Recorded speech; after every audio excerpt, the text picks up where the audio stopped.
Vamos abrir a palavra de Deus no Evangelho segundo Mateus, capítulo de número 6.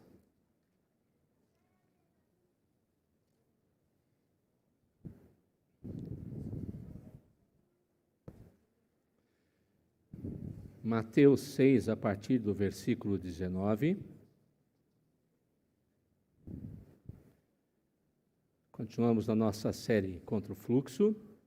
Mas antes de começar a leitura desse texto, há muitos e muitos anos atrás, deparando-se com a depravação da cidade de Roma, Agostinho de Hipona, com certeza orientado por Deus, escreve uma das suas mais magistrais obras chamada A Cidade de Deus, na qual ele descreve em contrapartida ou uma comparação em relação à Roma depravada, como deveria ser a cidade do nosso Deus e como deveriam ser os cidadãos dos céus, aqueles que andam de certa maneira, contra o fluxo deste mundo, do aqui e o agora. Aqueles que têm uma visão do aqui e agora, mas uma visão real do todo, porque também são capazes de olhar o porvir e o depois. Tendo isso em mente, eu quero então convidá-lo a acompanhar a leitura de Mateus 6, a partir do versículo 19, porque esse texto fala muito sobre o cidadão do céu, aquele que anda no contrafluxo.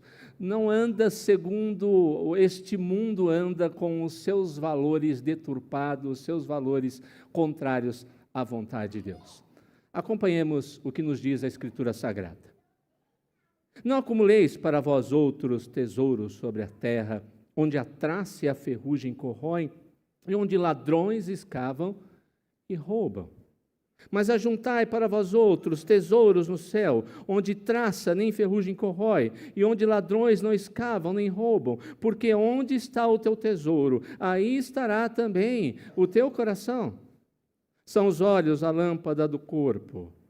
Se os teus olhos forem bons, todo o teu corpo será luminoso.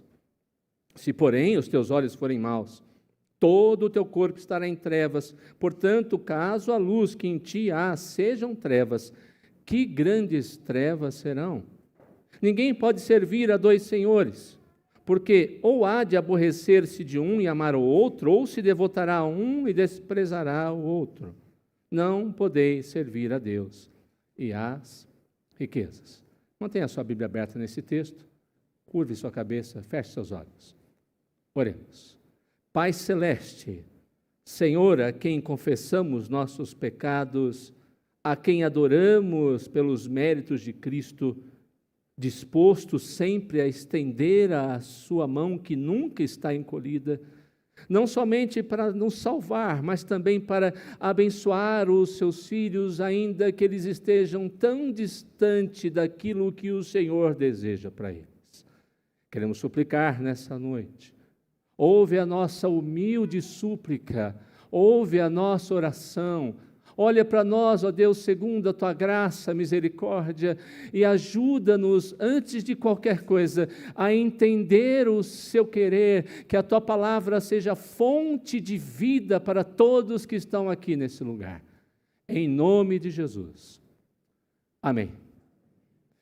Queridos, o ser humano, eu quero partir do pressuposto que não vai ter nenhuma dúvida em relação a isso, mas o ser humano foi criado por Deus. O ser humano não é obra de uma evolução, mesmo que seja, segundo algumas pessoas que se dizem cristãs, digam dessa maneira, uma evolução planejada por Deus, porque a Escritura Sagrada diz que nós somos criados diretamente por Sua palavra, mas nós fomos criados para buscar alegria e satisfação. Não há nenhum pecado em buscar alegria. Não há nenhum pecado em buscar satisfação.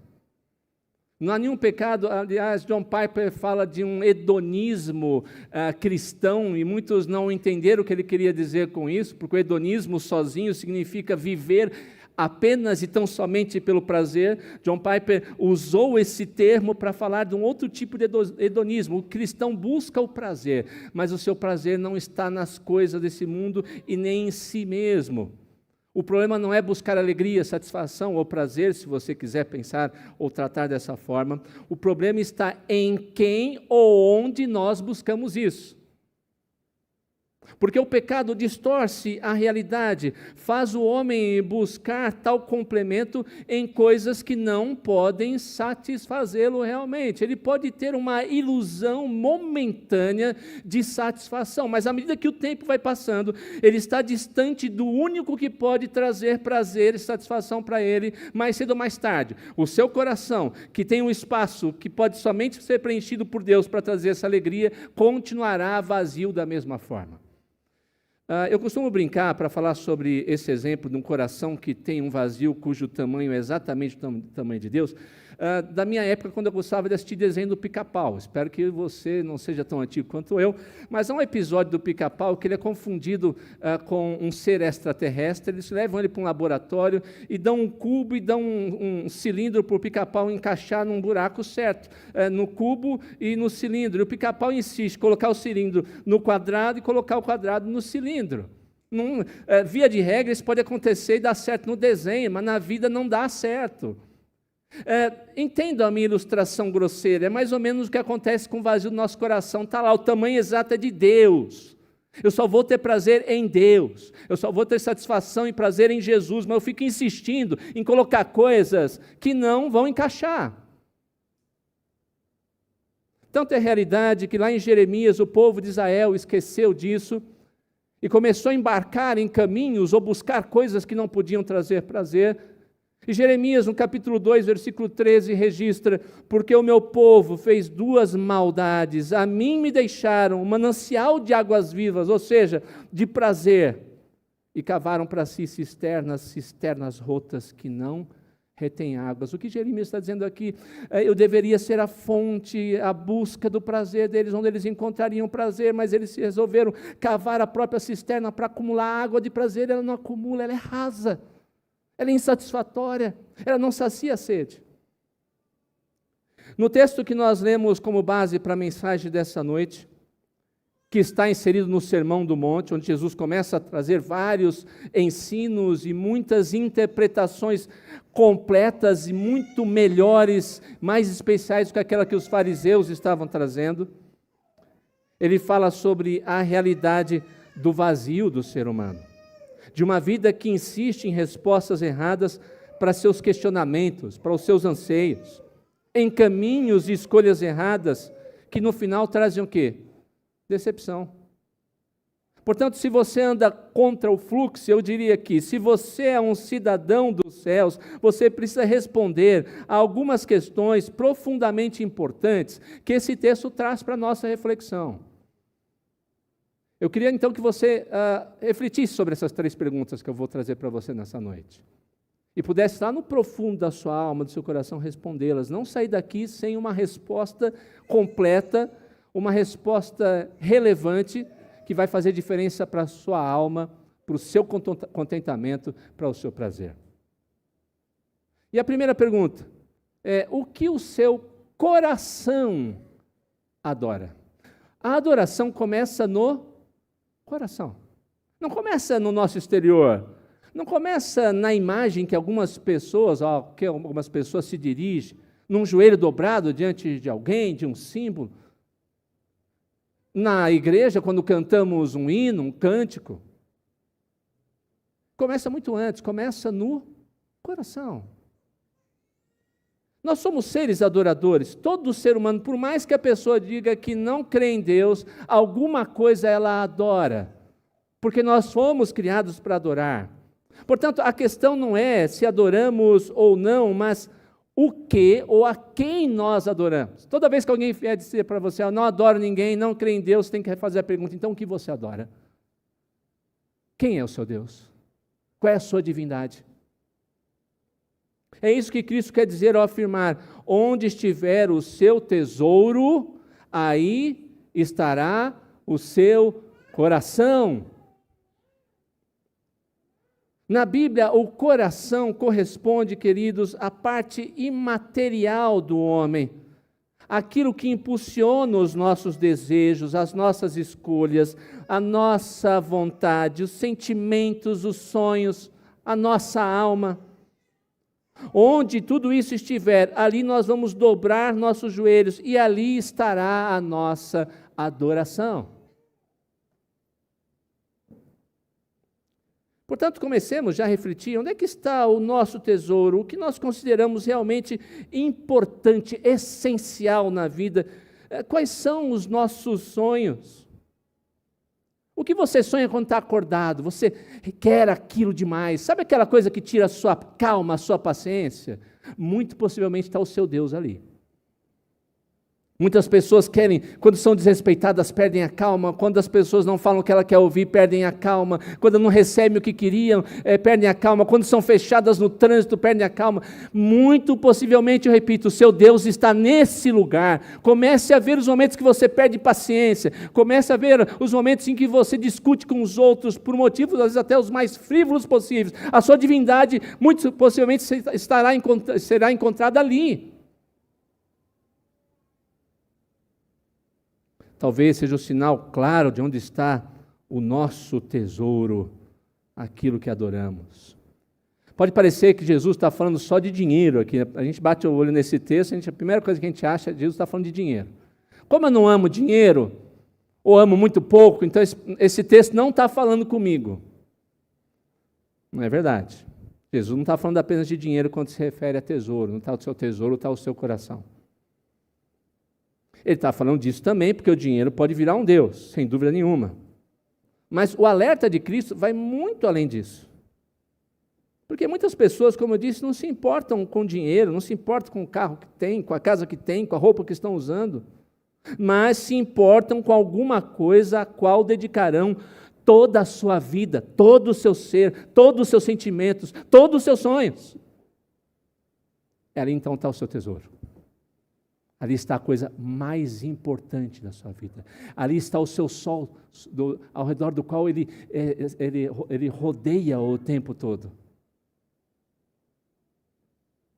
Jesus, portanto, quer dizer, quando fala sobre tesouro, sobre as coisas que mais estimamos. É só um de dois lugares onde nosso tesouro pode estar. Ou no céu, ou na terra. Jesus está dizendo que qualquer tesouro, qualquer coisa que a gente coloque todo o nosso coração e que seja apenas e tão somente nesse mundo, está sujeito a falhas. Por deterioração, traça e ferrugem. O que traça e ferrugem fazem? Deterioram. Por meio de circunstâncias imprevisíveis, ladrões entram, roubam. Um governo decreta uma nova lei, um governo coloca um novo plano econômico. Há muitos anos atrás, quando meu pai estava vivo, meu pai ele tinha sonho, ele gostava sempre do antigo Corcel 2, ele queria um Del Rey. O sonho dele era ter um Del Rey. E ele trabalhou com afinco lá para o final da década de 80, começo de 90, guardou dinheiro, eu vou comprar meu Del Rey. 1991 entra o Fernando Collor de Mello e decreta o seu plano confiscando todas as poupanças e dinheiros que estavam guardados. Pensa num homem que ficou durante 10 ou mais anos reclamando daquilo. Ai, aquele ladrão. Ai, aquele homem sem vergonha. Ai, aquele homem me roubou. Ai, aquele homem infeliz. Ele não conhecia Cristo, eu entendo. Mas cometeu a falha até mesmo que muitos outros crentes cometeram, porque colocaram o seu coração naquilo que não deveriam colocar. O ladrão entra, rouba, planos econômicos vêm, vão, governos mudam, e aquilo em que nós colocamos a nossa vida pode também mudar de uma hora para outra. Somente o céu é imune aos estragos do tempo e do pecado.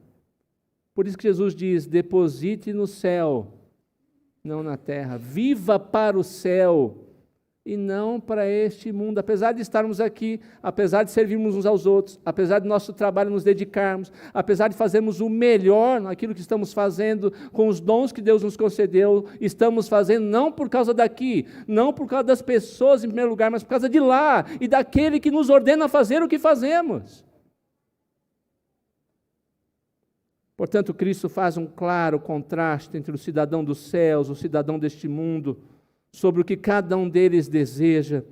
O valor que damos a este mundo, queridos, determina de que mundo realmente somos. Jesus disse a nosso respeito, eles não são desse mundo, mas tem gente que insiste em querer ser.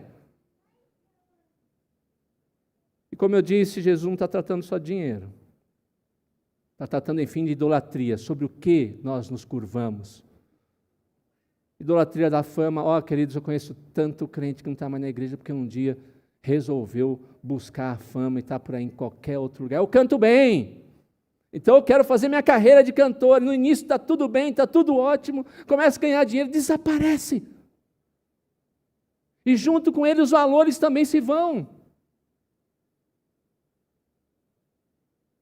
Há muito tempo atrás, eu lembro de um amigo pastor cuja uma ovelha da igreja dele começou a entrar na vida de modelo fotográfico e depois se tornou atriz, até que um dia, num grande programa da TV Globo, numa minissérie, ela apareceu nua.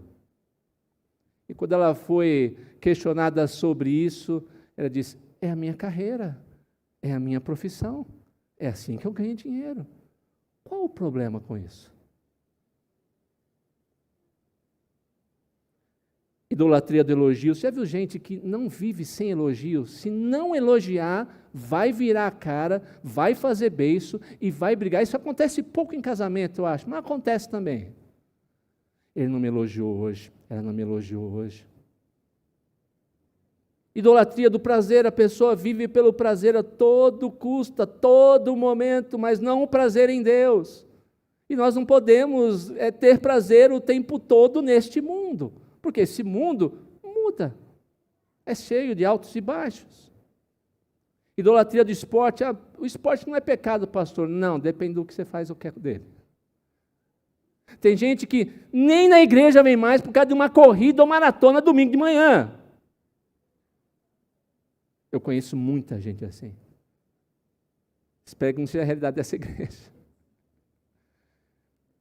Eu lembro de uma pessoa que eu via um domingo, só ia ver 4 ou 5 meses em outro domingo. O que aconteceu? Sabe o que é, pastor? Maratona. Estou correndo.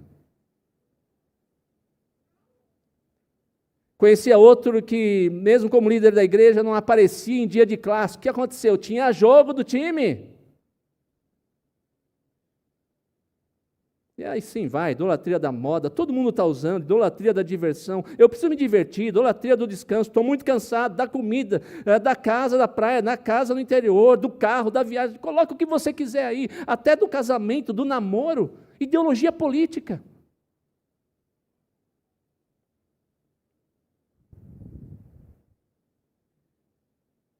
Cristo está fazendo um claro contraste, uma advertência, se somos cidadãos dos céus ou cidadãos da terra.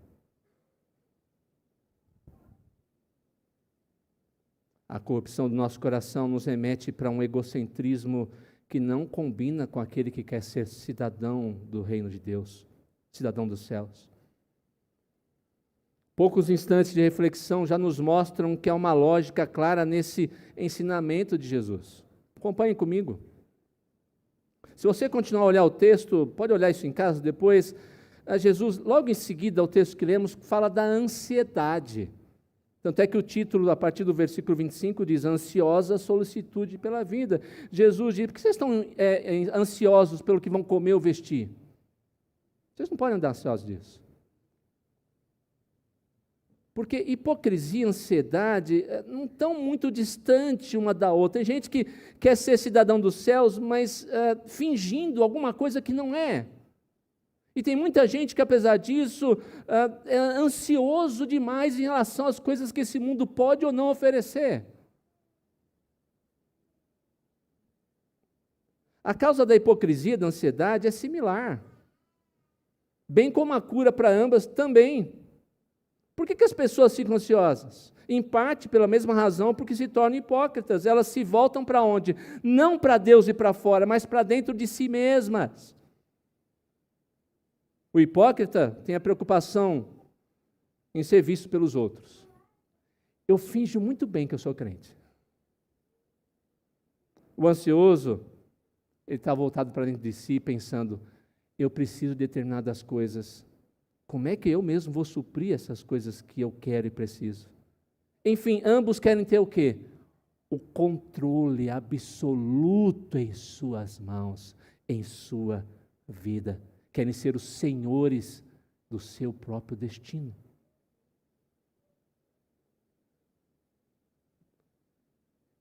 Talvez um ensino desse texto não seria tão pertinente quanto na época que estamos vivendo. A igreja está se tornando hoje. Alguns segmentos do cristianismo foram praticamente tragados por ensinos que, embora aparentes, superficialmente espirituais, simplesmente acrescentam ansiedade ao coração mundano e hipocrisia também ao coração de supostas pessoas que acham que são crentes e não são. Muitas igrejas estão ensinando que o seu cristianismo só serve para você buscar saúde, só serve para buscar riqueza, só serve para buscar felicidade aqui e agora. A fé é para isso. Numa resposta positivista, num discurso que não é um sermão, mas é um discurso de autoajuda, muitas igrejas estão ensinando isso, que não tem nada a ver com a Bíblia, estão esvaziando o coração de pessoas que entram e saem da igreja e que não conhecem a realidade de serem cidadãos dos céus.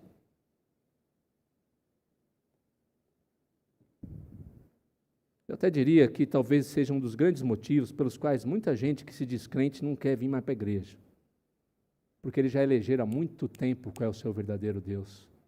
E não é o Deus que eles vão encontrar na igreja. É o Deus que o seu coração criou, é o ídolo que o seu coração levantou. E que eles não abrem mão dele de jeito nenhum. Porque Deus não divide a sua glória com ninguém. Muitas pessoas estão interessadas somente em sua glória. Eles não virão também para a igreja para adorar esse Deus, porque eles querem a sua glória antes da glória de Deus.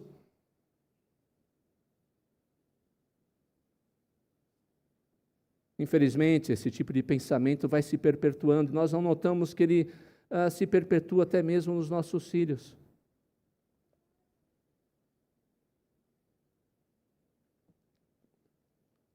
Você já viu como nós fazemos isso com nossos filhos? Nós desejamos tudo para os nossos filhos. Eu não tenho nada contra isso. Eu quero um futuro excelente para os meus filhos, eu oro por isso. Eu quero que minha filha e meu filho, se Deus permitir isso no futuro, tenham bons casamentos, tenham filhos, sejam servos do Senhor, possam não ter que passar lutas na sua vida. Eu desejo isso, não tem nenhum pecado em desejar isso. Mas não sou eu que defino isso. Não sou eu que escolho o que é melhor para os meus filhos. Ainda bem que é Deus que escolhe. Deus já escolheu quais são as bênçãos e as lutas pelas quais eles vão passar. E tudo no final vai ser para o bem deles. Mas nós achamos que temos lugar de Deus. Então nós colocamos coisas como prioridade para os nossos filhos, e tem muitos casos que os filhos, por causa dessas prioridades que achamos que são as melhores, achamos que temos uma sabedoria maior e melhor do que a de Deus, afastamos nossos filhos do caminho do Senhor. Nossos filhos não oram mais, porque não tem tempo. Eles precisam estudar, eles precisam fazer o curso de línguas, eles precisam fazer cursinhos, eles precisam fazer faculdade, eles precisam fazer um intercâmbio no exterior, eles precisam. E é lá na frente, meu Deus, pastor, por que meu filho não vem mais na igreja? Olha para trás e não para o presente, para saber por que seu filho não vem mais para a igreja. Porque onde está o seu tesouro, aí estará o seu coração. E você está ensinando isso também para os seus filhos. O cidadão do mundo diz, alma, come, regala-te, tenha prazer. O cidadão dos céus diz, porque o teu é tudo quanto há nos céus e na terra, das tuas mãos recebemos, nas tuas mãos te damos, tudo para a sua glória. Segunda pergunta, como é que você enxerga a vida? Nós estamos aqui, eu não gosto muito de usar essa palavra, mas eu vou usá-la. Vocês já tiveram aula disso aqui, com certeza, curso a respeito disso. Mas eu estou falando de cosmovisão. Cosmovisão é o óculos que colocamos para enxergar todas as coisas que estão ao nosso redor, fazendo conexão com todas essas coisas. O cristão tem uma cosmovisão bíblica, e para nós, reformados, bíblica, reformada. família, ciência, matemática, tecnologia, casamento, economia, para nós tudo se encaixa na centralidade de Deus, tudo deve existir para a glória de Deus. Como você enxerga a vida diz respeito à cosmovisão, são os óculos, perdoe-me, pelos quais enxergamos todas as coisas. O cidadão do reino coloca Cristo como centro da sua cosmovisão, vê tudo como sendo criado por Deus, manchado pelo mal do pecado, mas resgatado pelo poder de Deus por meio da redenção de Cristo Jesus, que morreu e ressuscitou para fazer novas todas as coisas. Assim o cristão deve olhar a realidade pelos óculos de Deus, da palavra de Deus. Portanto, os olhos dizem respeito à visão que temos das coisas. A cosmovisão que temos para julgar, reter tudo que os nossos sentidos captam e reter aquilo que é bom. São os nossos valores colocados em prática. São um filtro pelo qual todo conhecimento e decisões passam. Quando eu sou cidadão dos céus, eu ando no contrafluxo, eu começo a olhar como Deus vê e dizer, Senhor, como o Senhor quer, segundo a sua vontade. Por isso Jesus diz que os olhos são a lâmpada do corpo. O que faz nossos olhos brilharem? O retrato que Jesus dá é extremamente vívido. Quando nossos olhos estão saudáveis, todo o nosso corpo é cheio de luz. Mas se os nossos olhos estiverem doentes, o que acontece? O corpo inteiro estará cheio de trevas. Quando enxergamos com clareza, esse mundo é repleto de luz, cor, beleza. Quem tem miopia entende muito bem o que é isso. Quando dirige à noite sem óculos, principalmente. Eu não tenho muita, mas tenho um pouco. E na época de seminário, eu lembro até hoje, às vezes eu tinha um colega que dava carona para mim, para o reverendo Nelson também muitas vezes, ele está lá em Portugal atualmente, mas tinha vezes que ele não ia, então aí os coitados lá para o ponto de ônibus, tinha que pegar um ônibus até a estação Santa Cruz, da Santa Cruz pegar o metrô, aí chegava na Zona Norte, ou cada um no seu lugar, na Zona Leste, pegava outro ônibus para casa, e era tarde da noite. Agora, imagine um míope, às vezes eu estava sozinho, quando eu estava acompanhado, eu queria numa colega que chegava melhor que eu, que ia pegar o ônibus. Agora o míope faz assim, né? Ele aperta o olho, aperta, zoom, o ônibus já passava, já tinha ido, não dava mais para pegar.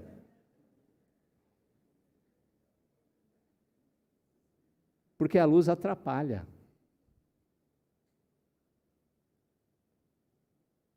Jesus está falando dos olhos do Espírito.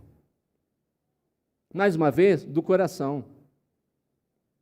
Na linguagem das Escrituras, fixar o olho, os olhos, é fixar o coração a alguma coisa, é focar nossa atenção, concentrar toda a nossa energia e espiritualidade em alguma coisa. Não pode ser míope espiritualmente, senão o ônibus passa.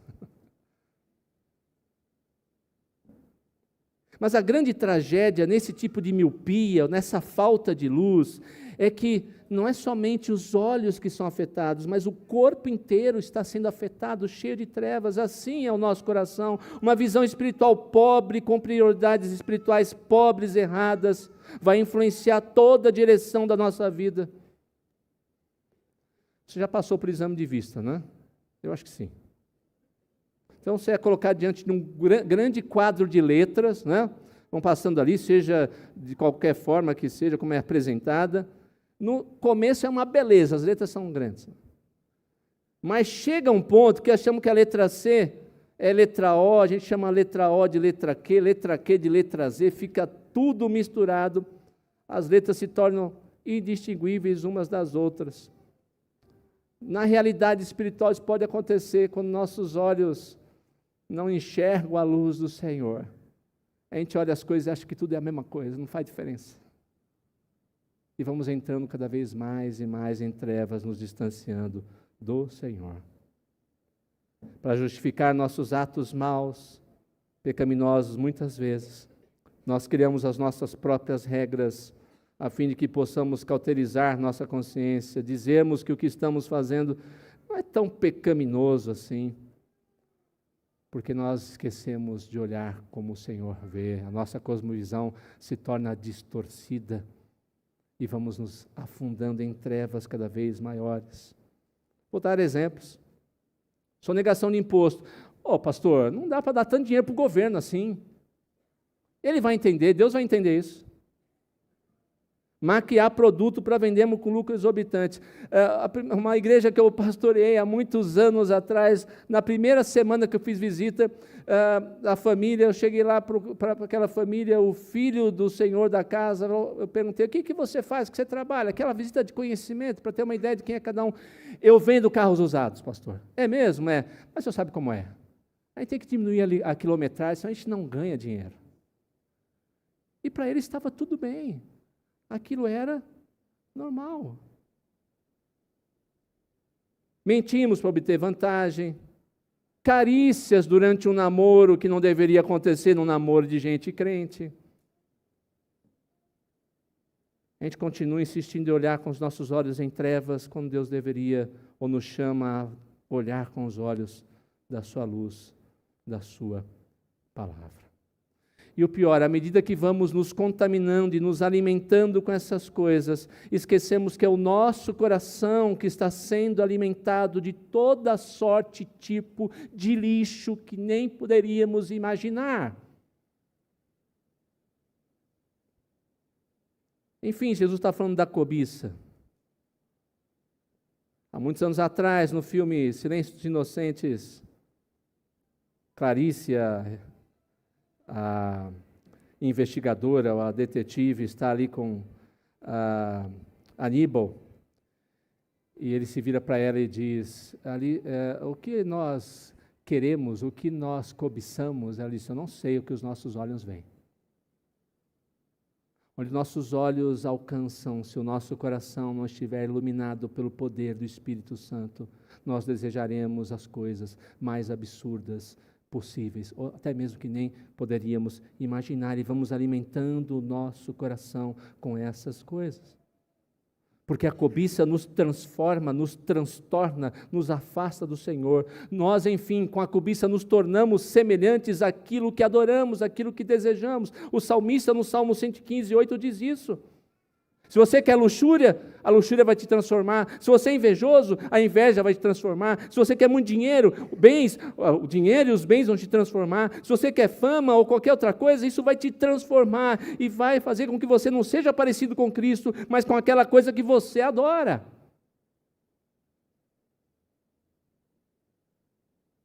Talvez o grande erro, ou o grande exemplo, perdoe-me, deste erro esteja lá na vida de Gease, auxiliar de Eliseu. Você lembra da história dele? Ele está ali todo dia com Eliseu, parece um bom seminarista. Um seminarista que está ali sempre servindo Eliseu, acompanhando Eliseu. Eliseu pede, ele vai, Eliseu pede uma outra coisa, ele faz. Ele está ali sempre presente, é o braço direito de Eliseu. Mas um dia, Naamã, um leproso, vem, resumindo a história, depois de curado, oferece algo para Eliseu. Eliseu diz, não quero nada. Deus te abençoe, você está curado. Mas Gease é um oportunista, ele é um cobiçoso. A luz que está nele não são luz, é o quê? Trevas. Então ele espera, vou esperar aqui Naamã um pouquinho mais longe, meu Senhor não vai desconfiar. E quando ele tiver uma certa distância, eu vou até lá e digo para ele, olha, meu Senhor mudou de opinião. Dá um pouco de dinheiro, um pouco de vestes aí, festivais para mim. A gente não pode desperdiçar essa chance. Ele estava cego. Naamã era um leproso por fora, mas Gease era um leproso por dentro. Ele queria tudo aquilo de conforto que a vida desse mundo poderia trazer. Ele amou o presente século, desejou o que não poderia reter, perdendo o que havia lhe sido oferecido gratuitamente para a vida eterna. Quantos crentes são da mesma forma? Terceira e última pergunta. A quem você serve? Jesus disse, você não pode servir a dois senhores. Ele não está dizendo que é impossível ter dois trabalhos, tá bom? Para quem gosta muito do Todo Mundo Odeia o Cris, vai lembrar muito bem o que significa isso. Meu marido tem dois trabalhos. Não é pecado você ter dois trabalhos, não. Desde que eu não morra por causa disso.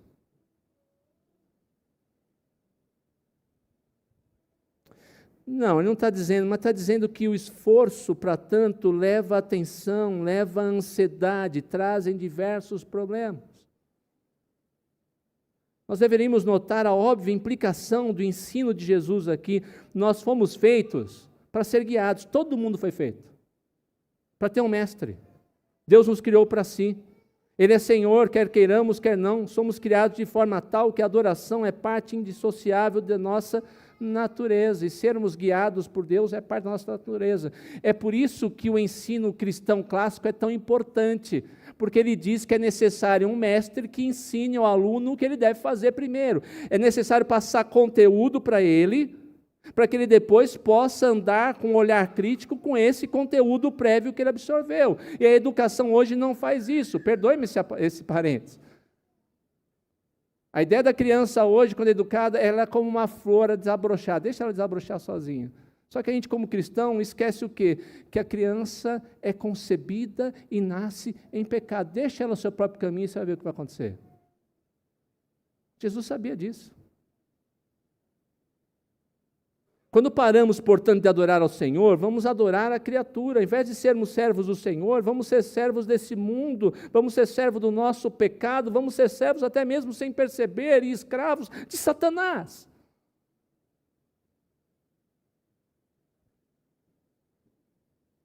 Foi isso que Paulo alertou lá em Romanos 1:25.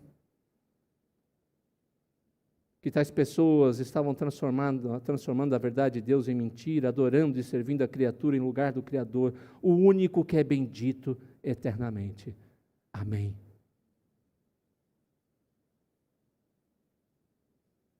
Para o cristão cujo chamado é de ser somente servo de Deus, comprometer-se com total lealdade a dois senhores, conduz à incerteza, à ansiedade e, por fim, ao absoluto desastre espiritual.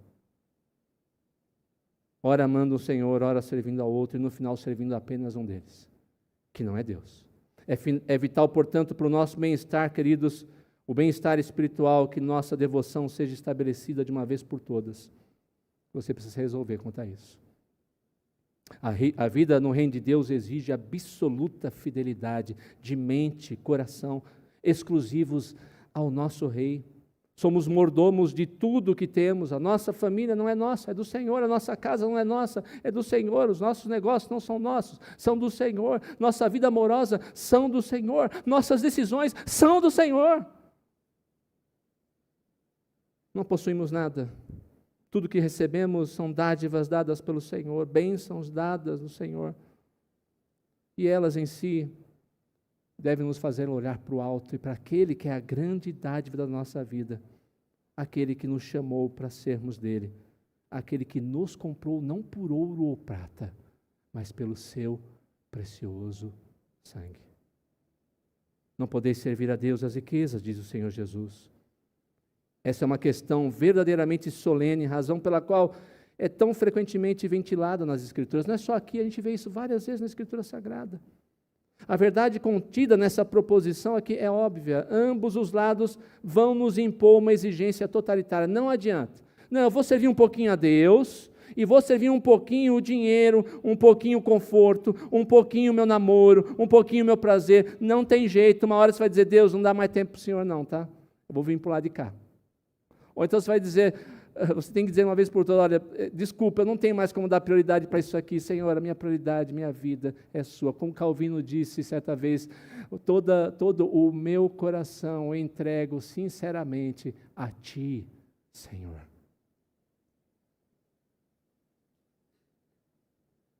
As coisas desse mundo, mais cedo ou mais tarde, vão impor a você uma exigência totalitária. As coisas mundanas, conforme já vimos, tendem a nos dominar e dominar a personalidade por completo, afetando-nos em todos os aspectos da vida. Elas requerem a nossa total devoção, requerem que vivamos para elas de maneira absoluta. Mas as exigências divinas não são menos totalitárias, mas totalitárias e abençoadoras. O relacionamento para o qual Deus nos chama é integral. A parcialidade é para Deus, a ausência absoluta do amor a Ele. Você se lembra, eu termino aqui com duas histórias, acho que são muito conhecidas, acho que eu vou até correr o perigo de um certo clichê, mas não me importa, para encerrar, elas são muito boas. Aquela história do rapaz que está em cima do muro, de um lado está um anjo falando, servindo a Deus, do outro lado o diabo, e o anjo fala, vem para o lado de cá, vem para o lado de cá, vem para o lado de cá, e o rapaz fica no muro, e achando estranho que o diabo não fala nada, e em um momento ele se encasqueta com aquilo e diz para o diabo, por que o anjo fica falando para eu vir para o lado de Deus, você não fala nada? Porque o diabo fala, o muro já é meu, já está aí há muito tempo, se quiser continuar aí, fica. Eu não tenho que falar para você, quem está no muro está no meu lugar. A outra história diz respeito àquilo que nós somos na divisão do nosso coração. Há muito tempo atrás, um fazendeiro, lá nos Estados Unidos, correu para sua casa falando para sua esposa, querida, aquela nossa vaca leiteira principal aqui da fazenda, deu 2 bezerros. Eu estou muito feliz, porque Deus nos abençoou. Estou tão feliz que um vai ser nosso e o outro vai ser do Senhor. É mesmo, querido? Qual vai ser do Senhor? Não importa. Qualquer um dos dois. Vamos alimentar, eles vão crescer, vão ficar sadios. Quando os dois estiverem grandes, eu ofereço um deles para o Senhor. 1 mês passou, 3 meses, 6 meses, um dia o marido volta do campo, cabisbaixo, entristecido. E a esposa, o que aconteceu, meu querido? O boi do Senhor morreu. Mas como assim? Você não falou que era do... Não, aquele que morreu é do Senhor.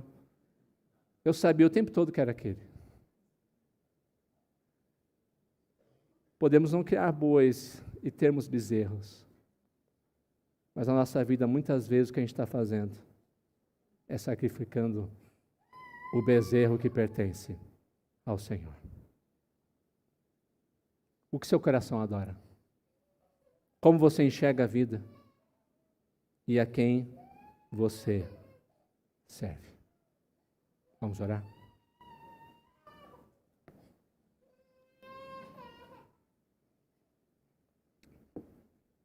Louvamos o seu nome, bendito Deus, mas em especial, clamamos por sua graça, misericórdia e poder, para os nossos corações constantemente divididos.